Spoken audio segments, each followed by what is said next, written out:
I don't know how Trump feels in Saudi Arabia. 103 degrees here. Never eating McDonald's. Here, eat it. Sustain yourself. It's so good. I think I stuck my fingers in his mouth. Terrible. I'm not exactly sure why the man prefers the Big Mac. I hadn't had one in probably 27 years. Well, we're here to give you a wrap up of Trump's trip to the Middle East. I myself wouldn't make deals with Saudi Arabia. I don't prefer the gray area. It's all business to him, guys. Business for America. But we have to look at the spiritual underlying symptoms that's going on with Saudi Arabia and their not so trusted Wahhabism sect of Sunni Islam that they fund and promote. In fact, we're funding our own destruction. That's where the 9/11 hijackers came from, guys. I've never trusted wasabi. It looks like it's delicious, but it's going to blow your nostrils out when you eat it. So we pay for their oil, and then they pay for terrorism around the world. But, you know, they're trying to get to some nice deals with America, I guess. Eventually, maybe the Abraham Accords of Israel. We'll see what happens. But then he's going to Qatar.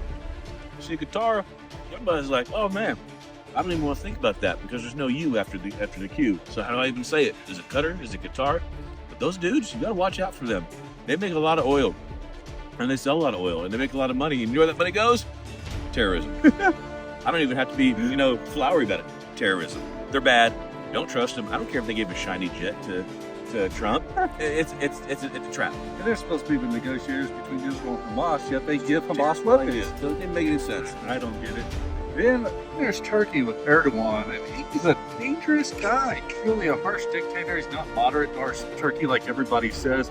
I've been to Turkey. I saw it in action on the day that people were revolting near civil war because he arrested one of his political opponents, the mayor of Istanbul, put him in prison. But you can't trust him because Turkey is an end times player with the Battle of Gog and Magog and the seat of the beast in Istanbul. He's going to do a lot of bad that country in the future.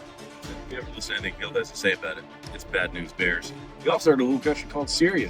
We actually just got back from Syria. Yes. And let me tell you, a lot of the people there are amazing people. We had a great time talking with them, filming there. The government's got some issues. All right. That's probably the nicest way I can say it. There's a lot going on there. We know Damascus is there. We know what's going to happen to Damascus in the future, right? Isaiah 17. It's Isaiah 17. So we know that a lot's going on there. We need to pray for them, though. The Syrian people don't trust their government, and rightfully so. It's a radical Sunni jihadist government. They just want peace. Pray for peace for them. Trump wants the Abraham Accords with them, so they'll be at peace with Israel, but we don't trust the Abraham Accords. We know in Scripture it says peace, peace, but there is no peace at all. We know where that leads to. We know that there's coming a Psalm 83 war, a war called Damascus, a war of Gog and Magog, but eventually there is good in store for Syria and for the Middle East. During the millennial reign of Yeshua, there's a highway of holiness that leads from Assyria, which is, northern Syria, northern Iraq, and Turkey, all the way down to Israel and down to Egypt, where everybody comes and worships Yeshua in Jerusalem. So there is good coming, but there's a lot of bad before it. I can hear somebody on that team yelling, peace, peace. It's not the kind of peace you think, because Muhammad himself actually instructed them to lie. So that's what they're doing. You can't trust the Al-Taqiyah. Al-Bakr, he's a great deceiver.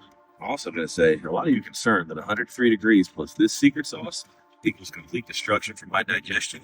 I did a test when they sent the Big Mac out for like a year. Nothing touched it. Not a bug. It looked the same. It was in the complete same form. That should scare you. Even more than what's going on in the Middle East, baby, because you're probably eating this right now.